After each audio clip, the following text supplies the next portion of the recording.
रूपा एक बहुत गरीब और बहुत ही सुंदर व सुशील औरत थी जो अपने परिवार के साथ मोती नगर में रहा करती थी। उसके परिवार में उसका शराबी पति, सास ससुर और उसकी एक बेटी थी।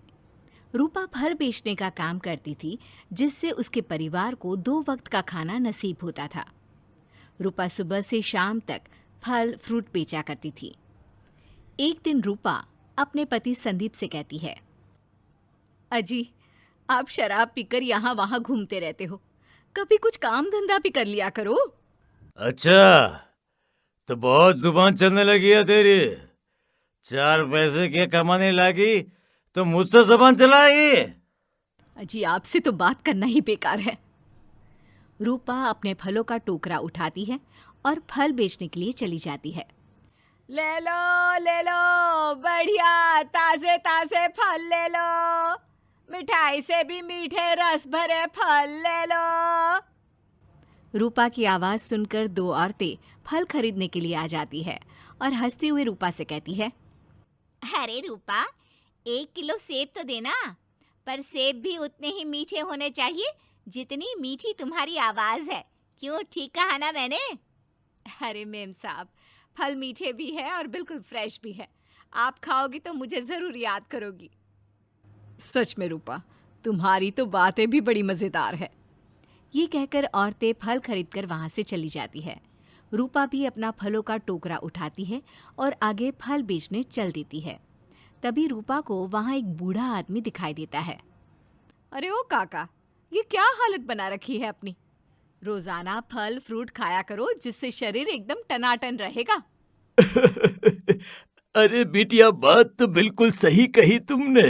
बूढ़े काका भी रूपा से फल खरीद लेते हैं। इसी तरह रूपा सभी से प्यारी प्यारी बातें करते हुए फल बेचती है और शाम हो जाती है। रूपा जैसे ही फल बेचकर घर आती है, रूपा का शराबी पति रूपा से पैसे मांगने लगता है और रूपा से कहता है, अरे ओ रूपा, आज घर आने में बड़ी देर लगा दी। कहाँ चली गई थी? कब से तेरा इंतजार कर रहा हूँ। चल, आज के कमाए हुए पैसे दे मुझे। अजी, ये पैसे तुम्हारे दारू पीने के लिए नहीं है, घर खर्च के लिए है। बहुत जुबान चलने लगी है तेरी। ऐसा बोलकर संदीप रूपा को एक थप्पड़ मारता है और रूपा जमीन पर गिर पड़ती है। तभी उसकी बेटी कोमल वहां आती है और उसके आंसू पोंछकर कहती है, पापा, आप बहुत गंदे हो, रोज माँ को मारते हो। देखो माँ कितना रो रही है। जब देखो बस माँ माँ ही करती रहती है। चल जा यहाँ से, माँ की बच्ची।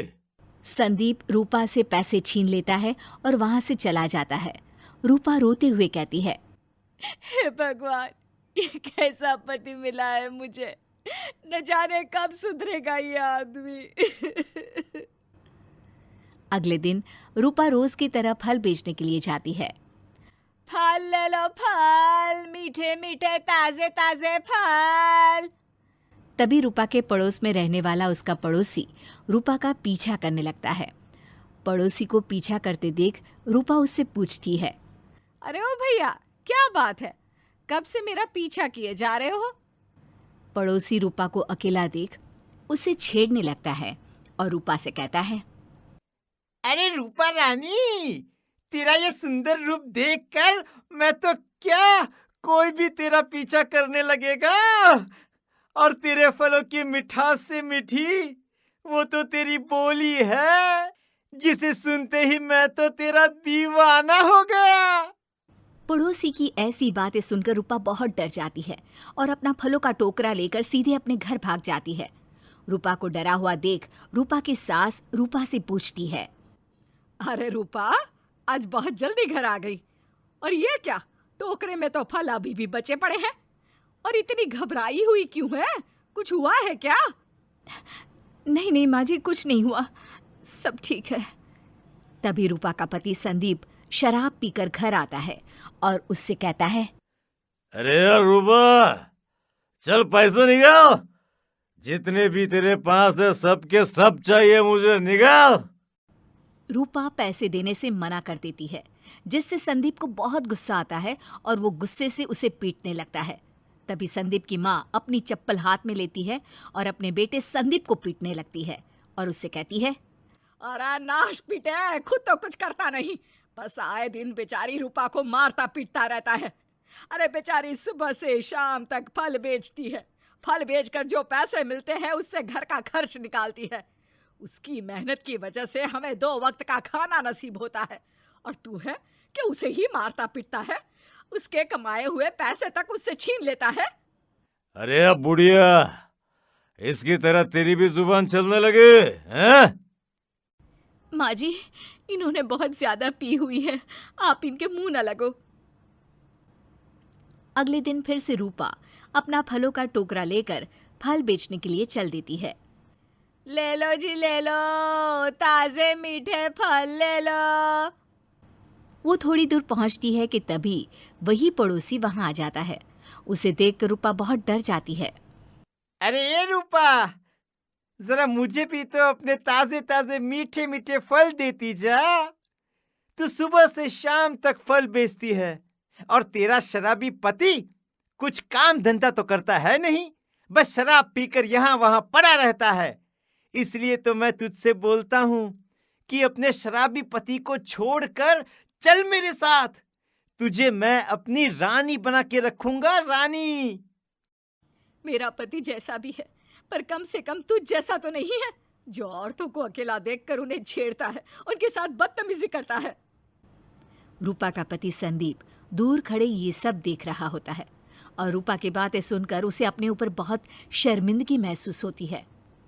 रूपा पड़ोसी से पीछा छुड़ाकर वहां से चली जाती है और फल बेचने लगती है। ले लो जी ले लो, ताजे मीठे फल ले लो, मिठाई से भी मीठे, रस से भरे। एक बार खाओगे तो रूपा को याद करते रह जाओगे। ले लो, फल ले लो।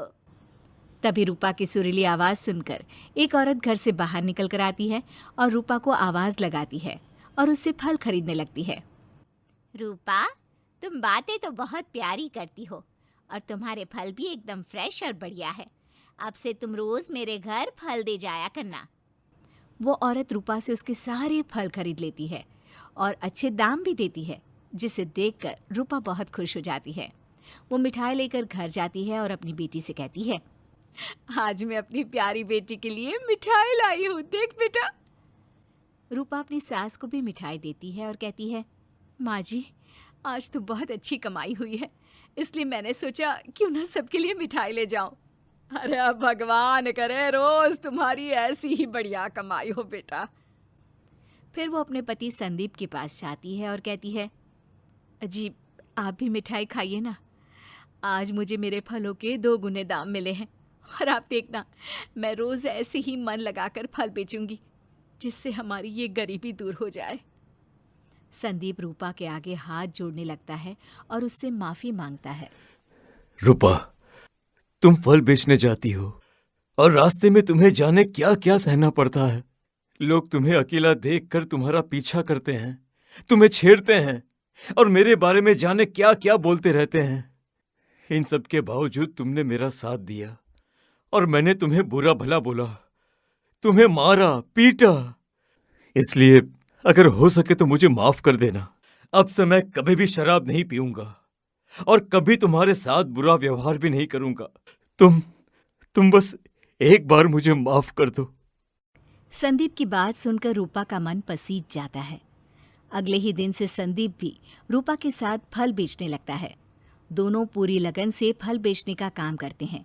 उनकी मेहनत रंग लाती है और कुछ समय बाद दोनों मिलकर एक बड़ी सी फलों की दुकान खोल लेते हैं। धीरे धीरे उनकी गरीबी दूर हो जाती है और उसके बाद दोनों खुशी खुशी अपने परिवार के साथ रहते हैं।